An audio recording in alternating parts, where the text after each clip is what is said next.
Hello and welcome to Green TV Pat Foundation. Tonight we are live with Barry Humphries, who's an ex-Apache helicopter pilot from the Army. So, wow, thank you very much for joining us tonight. It's a pleasure, Gail. Oh, thanks ever so much. So, firstly, I'd like to tell us a little bit more about, obviously that's quite a big title there, so if you'd like to tell us a little bit more about who you are and what you do for our audience out there. Yeah, yeah, no problem at all. So I'm Baz. I was an Apache pilot, served all over the world, obviously in places like Afghanistan, which I probably flew over the top of many of you guys that are watching tonight. So I'm pleased to have served you at some point in my life, and hopefully with the drones I can go on to serve you in the future as well. So I left the military today finally, because when I left the main military I joined the reserves, which I finished today, thankfully. So this is my first day out of uniform in 44 years. I'm very, very pleased. So tonight, wow, that's amazing. Now I can concentrate more on the drones, which is the business that I run. I work in the defence industry as well, and UAV8 has been set up by veterans and serving personnel to provide drone training for the UK, and we're probably one of the top providers at the moment in the UK. So that's pretty much me. Right, wow, that's amazing. So tell me a bit more about the drone training then. So is that for veterans in particular? Yeah, well, we provide drone training for anyone, in all honesty. Okay. So we used to be providing commercial pilot drone training. So it's anybody that wanted to use drones for business, whether it be their own business, or they want to join another company such as Texas, DSI, the nuclear industry, Network Rail, whatever it might be, they needed particular licenses. So we provided that training. Since the regulations changed at the beginning of the year, now anyone can own a drone and use it to make money in business. So we provide a lower course or a smaller course now to give people that that certification to allow them to do it, but also to build that confidence and make them credible drone operators so they can go out and make money with it. It's fantastic. Oh, wow, perfect. So how do people get in contact with you, Barry? Well, luckily I put our email address conveniently next to my name, so we'll probably share some of the links. Yeah, please do. So just go on there, tell us you're a veteran, because we will give you discounted prices. But more than that, if we hear of any work, and we do hear of work often, then we'll pass that on to you particularly. We're all about the military. Everybody that works for UAV8 is either in the military or a veteran, so we're there to serve still, and if you need some assistance, we're there to help you. Oh, that's brilliant. That's brilliant and really, really exciting stuff. So we'll post some of the links as well out there. Yeah, please. So I'm going to ask, obviously, you've spent many, many years in service, and I know our viewers will want to know a little bit more about your experiences. There's not many, I suppose, Apache helicopter pilots.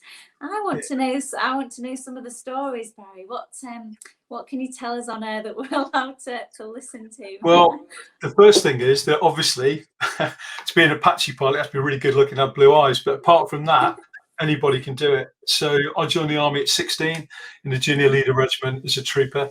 I worked my way into the Army Air Corps, became a pilot. I've got no formal qualifications whatsoever before I joined the Army. It's the same sort of story that we've all got. And the Army gave me every opportunity that was out there. I just went and applied for selection, became a pilot, worked my way up, became a flying instructor. I was luckily selected for the Apache. Flew the Apache for about 12, 13 years and became the senior operator and senior flying instructor for it. Went from trooper to lieutenant colonel, all because of the Army, really. It gave me every opportunity in life that, and I took it. Yes, I had a great life. Absolutely brilliant. And it's great that you're leading on now to use those skills and turning those obviously into training for people. There's sort of funny story around that. So I didn't just fall into drones. Two things happened. One, we're in Afghanistan, just overhead Sangin, and we're a pair of Apaches turned up to support a convoy that was under heavy attack. So we started firing, we started doing all the stuff we do. And for some reason, my wing aircraft had to go back to Bastion. So we're there on our own. And all the bullets are flying around as they do. And we're doing what we need to do. As they do. Yeah. It's a lot worse on the ground, trust me. I'm sure a lot of people on this show will recognise that. But suddenly we got another call sign that was allocated to us, and Cody, whatever his call sign was. So I allocated him an area to engage targets, could see things blowing up while we're blowing our things up, while RPGs are coming past the cockpit. And then suddenly I realised that I hadn't seen him. So I asked him where he was, and he told me that he was in New Mexico drinking a coffee. And that was my first experience with drones. Was in combat. And I suddenly realised that I was in the wrong job and that I should be sitting somewhere drinking Costa coffee and let somebody else do the fighting. So I got an interest from drones from that straight away, saw the way they're used, their employability, but also it just seemed like an easy life to me. And then a couple of years after I left the regulars, we're having a beer in a bar one night and said, look, let's go into business. What should we do? And somebody said, well, why don't we do drones? And that's where it started. It's not my first business. I've had quite a few actually throughout military survival schools. We've done personal protection training. And I was also a balloon decorator for some time, where we'd go along and sort of decorate parties. And that was really good fun.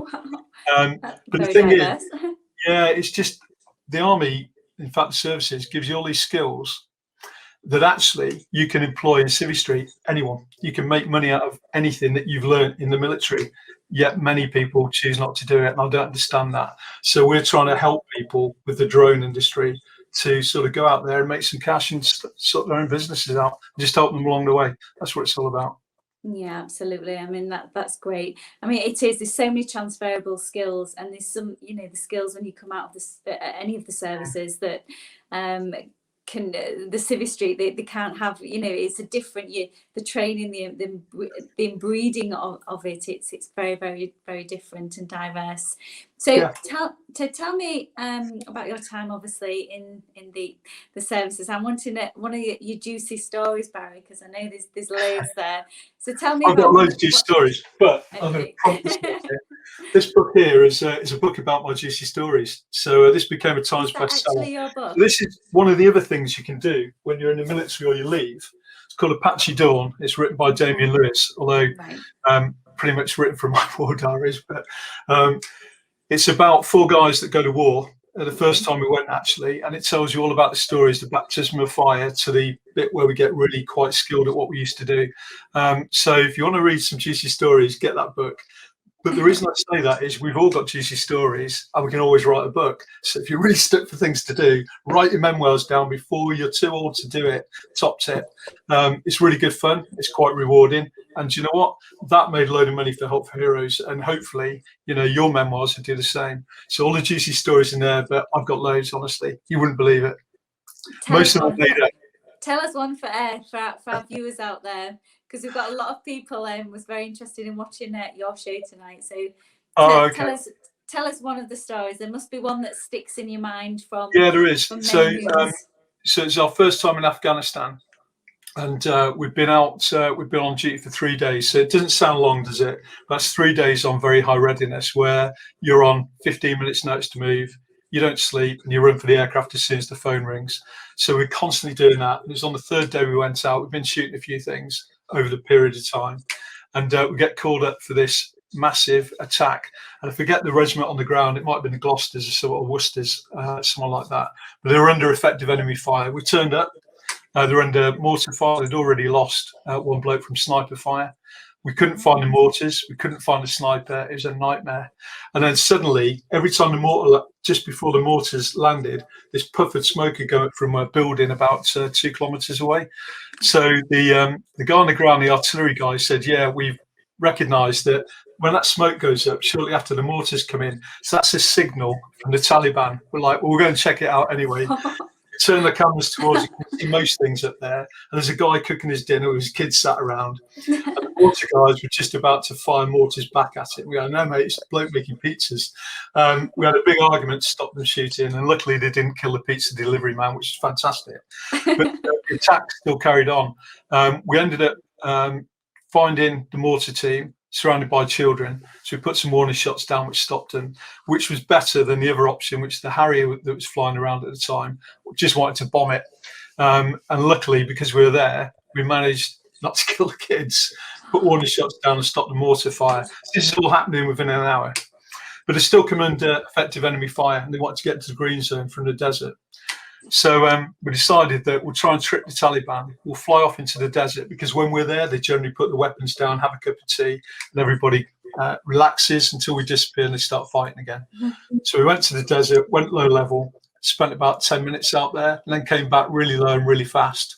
Just popped up with our sights on what we thought was the sort of building where the snipers were.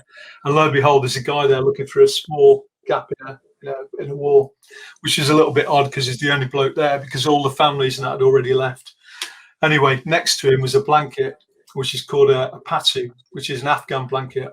I now have an Afghan blanket because they're awesome and I sleep in it all the time.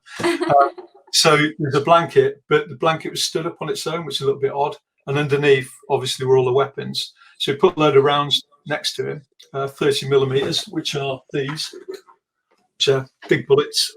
Oh my word. Each one of those, by the way, is like a little hand grenade. So when it goes off, anything within 4 meters, as long as the ground's solid, they all get a bit. We fired 20 of those at a time. To put a load of those around near him, he didn't do a thing. So he's really brave or very deaf. And next minute, all the Taliban came out of the building, picking up the weapons, started having a fight. We then attacked it. We went back, got a reload, came back again. In the end, I think it's 70 Taliban killed just in that one action. A major Taliban headquarters and QM's device or sort of setup was found. And we also used an F-15 from Mildenhall, not far up here, to drop a 1,000-pound bomb into it. So it's a really fun-filled, action-filled 1 hour. Amazing results, all because of the blanket, really. If we hadn't seen the blanket, we'd have never known. Oh my gosh. But we've all got stories.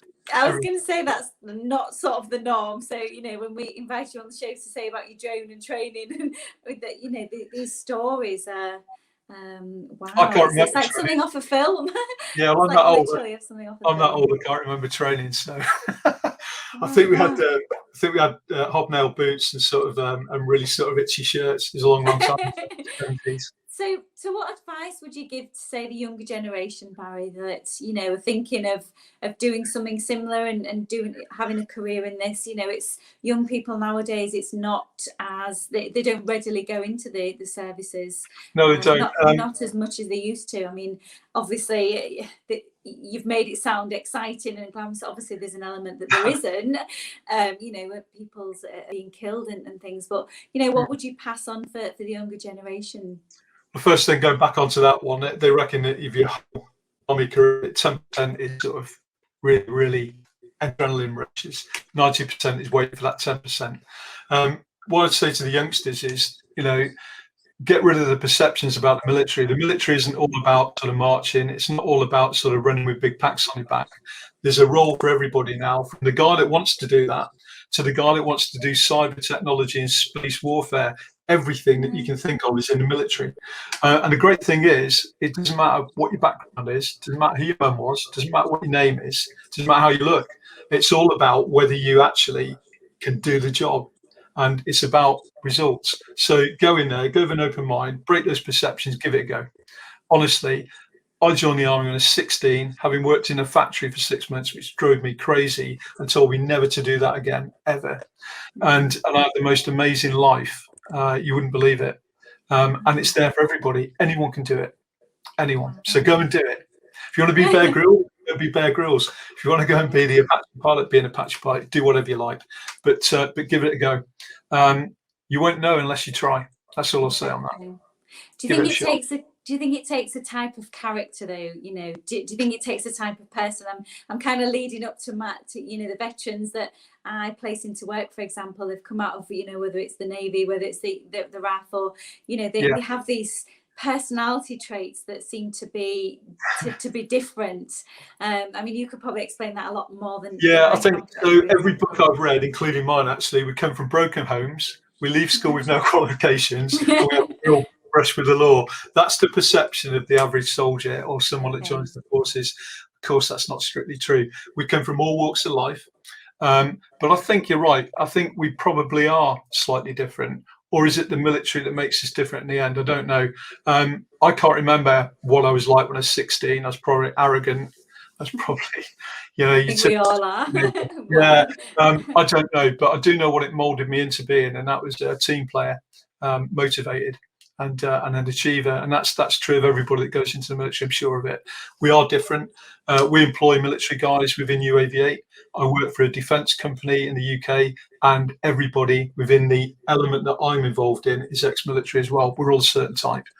I don't know. It's difficult, isn't it? Because I saw the adverts, was it last year, about if you're a snowflake, please join the military. So everybody can join. It's all types of people. Yeah. Don't be put off.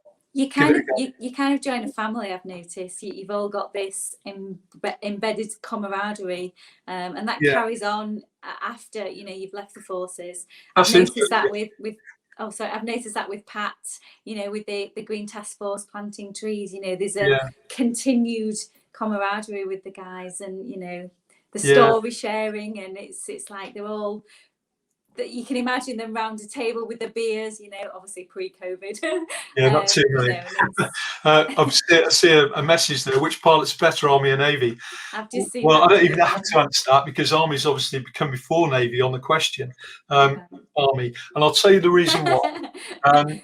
So there's RAF pilots. I'm sure the Navy guys. There's RAF pilots, there's Army pilots, and there's Navy pilots. Okay. Now, the RAF pilots are just civilians in uniform, as far as I'm concerned. They're completely different. Army pilots, every one of us has been a soldier on the ground first, so we know how to fight. Right. We know all about the guys on the ground. That's it. And I think that does make us slightly different because we appreciate what the guy on the ground's doing, what he's requesting us to do, and therefore we serve him better. And actually, some of the better pilots I've ever seen in my life have been Navy pilots as well. And we've had 2 Navy Apache pilots as well. All right, brilliant. Yeah, brilliant. Army, definitely all the way. Army.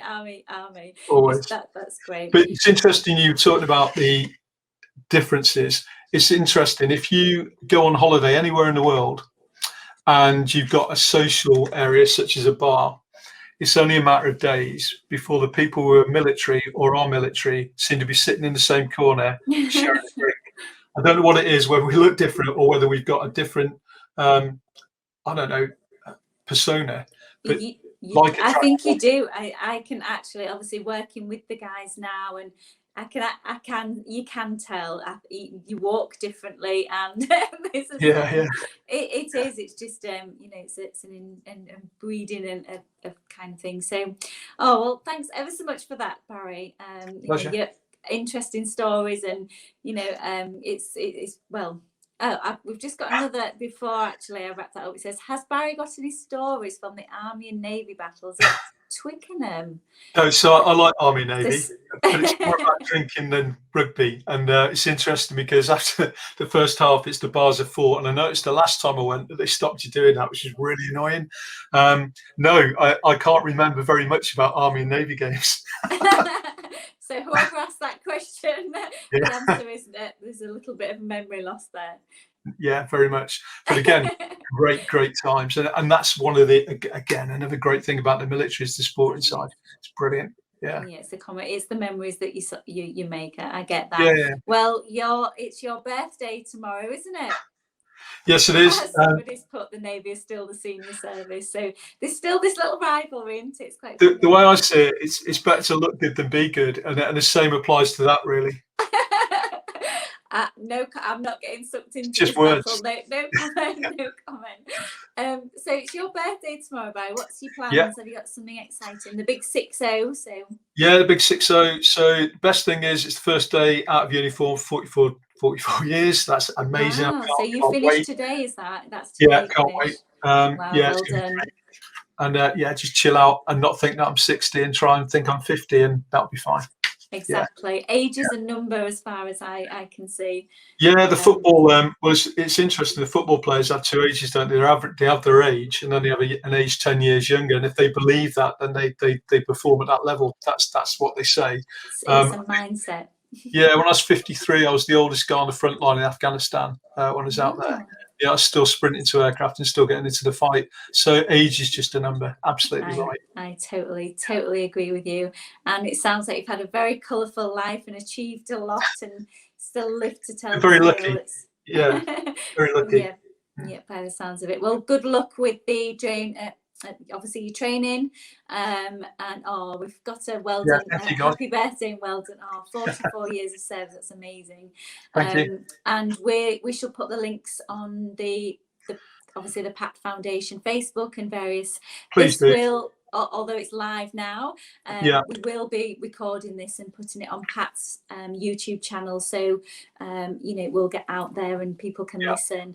I'll pop it on mine as well, and get the word out there. This is what the whole idea of the whole channel is, really. So. Yeah, happy. I mean, the drone side of life, you'd be surprised how cheap it is now. It used to be over £1,000 for the course. It went down to 230 when they changed the rules, and now it's £40 plus VAT, with the cheapest in the UK. Oh, wow. Not because we're cheap, but because actually we want to do people a favour and get them out of lockdown. And for vets, it's £38, and it's not a massive discount, but it matters, and your service matters, and that's the reason we recognise it, even though it's a small amount. So £38 plus VAT, you could get a certificate. It's valid for 5 years and allows you to use your drone in places you can't use it without. So yeah, why not do it? And what an interesting, exciting thing to do as well. So yeah, it's cool. Right. Yeah, it's really cool. And it's not just boys; girls can use them as well. Well, exactly, exactly. It's the modern day world, isn't it? Oh, well, thanks ever so much for coming on the show tonight, Barry. I really appreciate it. Thanks everybody for listening.